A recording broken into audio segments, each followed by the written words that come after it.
Salut, salut mes bien-aimés. Aujourd'hui, nous allons parler toujours de la démographie africaine qui est un atout, qui est une source qui nous permettra d'atteindre à coup sûr les objectifs pour lesquels nous sommes censés être une communauté de citoyens utiles, dynamiques, viables et visionnaires pour pouvoir apporter le bonheur à ce continent qui a désormais besoin de ses fils et ses filles pour changer l'hideux visage, le souvenir triste du passé que nous a imposé la famine, la guerre, les dysfonctionnements des systèmes démocratiques, ainsi de suite. Alors, aujourd'hui, nous allons voir comment l'Afrique a besoin de ses fils pour sortir d'une autre forme de dépendance, pour sortir d'une autre forme de néocolonisation qui est en train de s'imposer à nous sous forme d'un charme, mais ce charme-là a un coût qui risque d'être fatal pour nous. Alors, nous avons constaté qu'après les stades et les palais présidentiels, la Chine construit les HLM, les habitats et logements modestes africains. Prenons un cas simple. Quartier résidentiel en Angola, nouvelle capitale en Égypte, Pékin donne du travail à ses entreprises de construction à la peine dans une Chine déjà bétonnée. À une trentaine de kilomètres de Luanda, Kilamba-Kiaxi est l'une des 5 villes nouvelles construites par la Chine en Angola. En 2011 et 2013, des dizaines d'immeubles de plusieurs étages sur le plan des bâtiments construits en Chine sont sortis de terre. Pour Pékin, c'est un modèle de la coopération Chine-Afrique. Les autorités angolaises affirment donc que 95% des logements sont occupés. Kilamba-Kiaxi serait devenu un oasis pour les classes moyennes avec 20 000 appartements, 85 000 habitants, un maire fraîchement élu. Quand l'actuel président chinois Xi Jinping, alors vice-président de l'époque, se rendait en Angola en novembre 2010, il a d'abord visité le site et a confirmé un investissement de 3,5 milliards de dollars sous forme d'un troc pétrolier qu'il a dénommé pétrole contre logement. Un troc, ça veut dire qu'il vient boire abusivement le pétrole angolais contre 20 000 logements qui va contenir 85 000 habitants. Point d'interrogation. Pourquoi brader ainsi ses ressources contre 85 000 habitants dont même le peuple angolais est supposé être à la hauteur de pouvoir résoudre ce problème? En 2011 plutôt, pardon, 50 entreprises d'État chinoises et 400 sous-traitants, eux aussi chinois, se mirent au travail. En 2 ans, la première vague de travaux était achevée. Le projet définitif comprend la réalisation de 150 000 appartements dans 18 provinces. Il compte également la connexion du réseau électrique d'un demi-million de foyers, la rénovation et la construction de 2200 km de routes et de 39 stations d'épuration d'eau. Au total, 5 1,2 milliard de dollars devraient être investis. Mais l'effondrement des cours de brut est aussi passé par là pour mettre un peu de l'eau dans le moulin de cette coopération. Cette ville est devenue ainsi la deuxième ville la plus chère au monde. Après la guerre civile en 2002, qui a pris fin, Luanda était devenu une mini-version africaine de Dubaï, où l'argent du pétrole coulait à flot. Mais aujourd'hui, nombre de bureaux neufs restent vacants. Malgré la baisse vertigineuse de Kwanza, la monnaie locale, la capitale angolaise reste la deuxième ville la plus chère au monde, derrière Hong Kong, selon l'étude d'un cabinet américain. L'Angola doit se diversifier.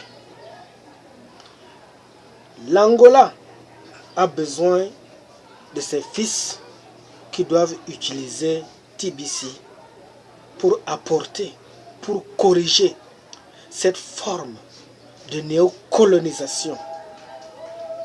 Pendant que nous sommes en train de nous battre pour apporter un souffle nouveau, il faut que les autorités angolaises apprennent à se prendre en charge que de dépendre dans notre pays.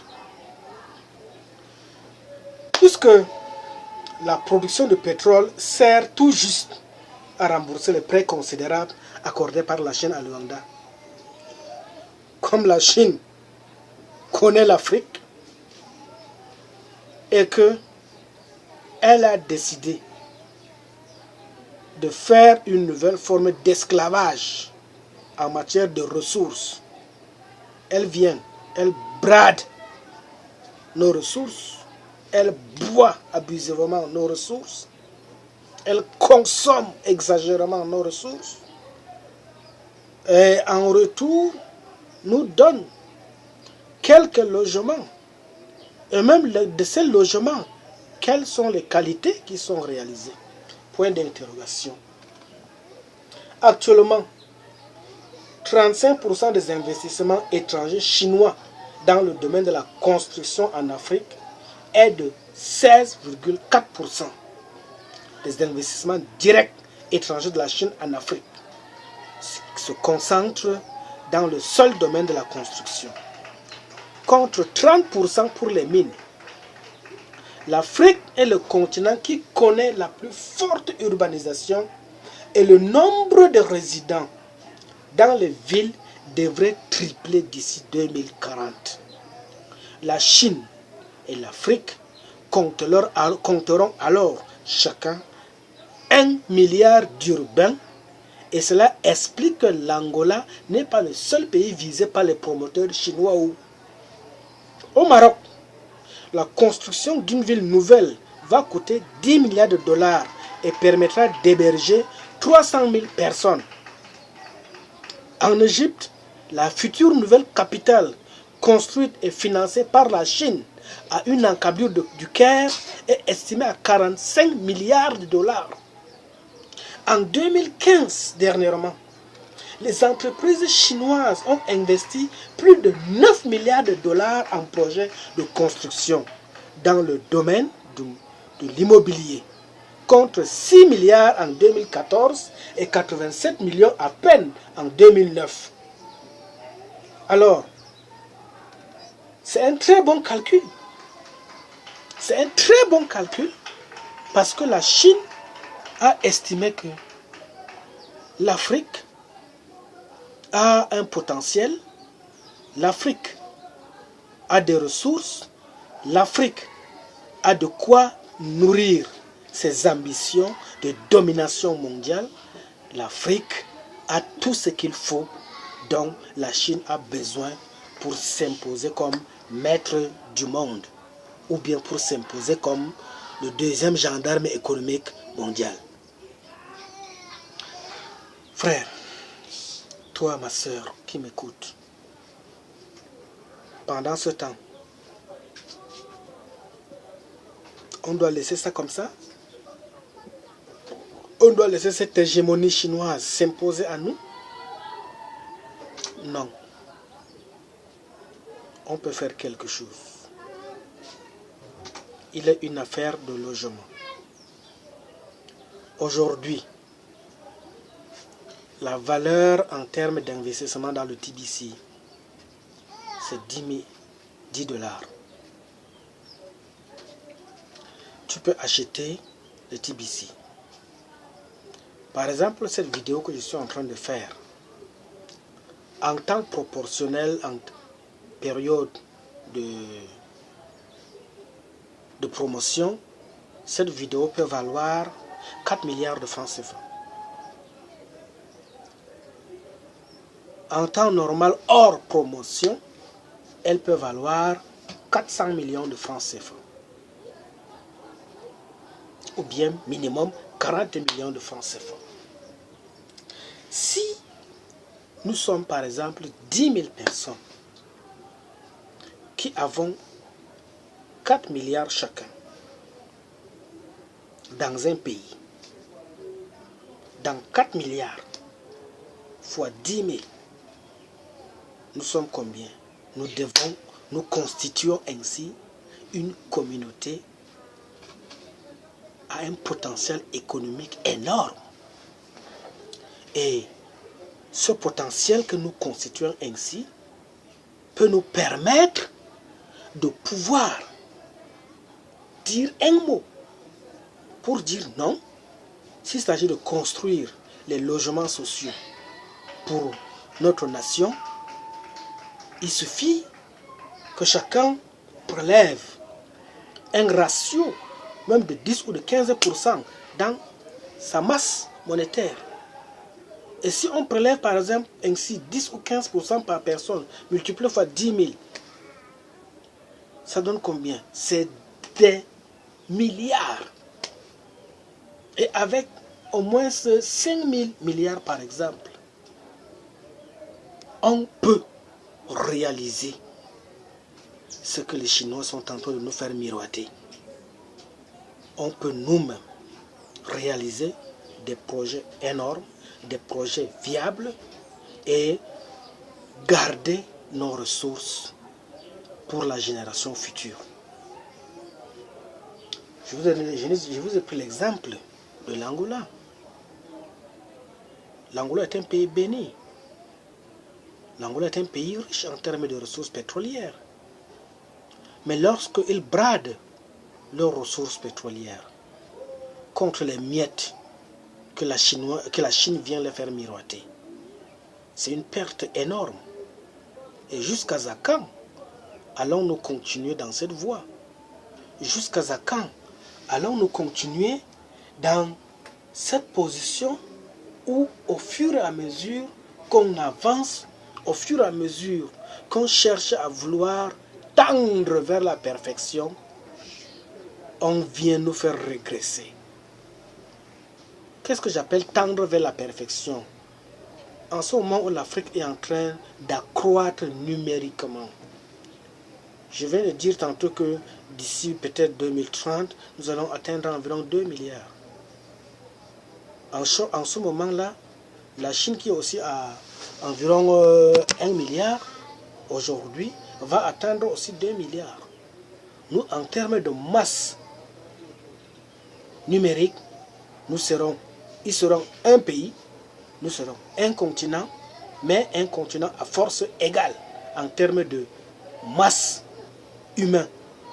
Et cet indice humain est pour nous un atout, est pour nous indéniablement une ressource, une valeur sûre sur laquelle on peut compter pour faire beaucoup de choses. Alors, chers frères, réfléchis. Réfléchis. Je ne suis pas en train de te parler de quelque chose pour te faire perdre de l'argent. Ce n'est pas une secte.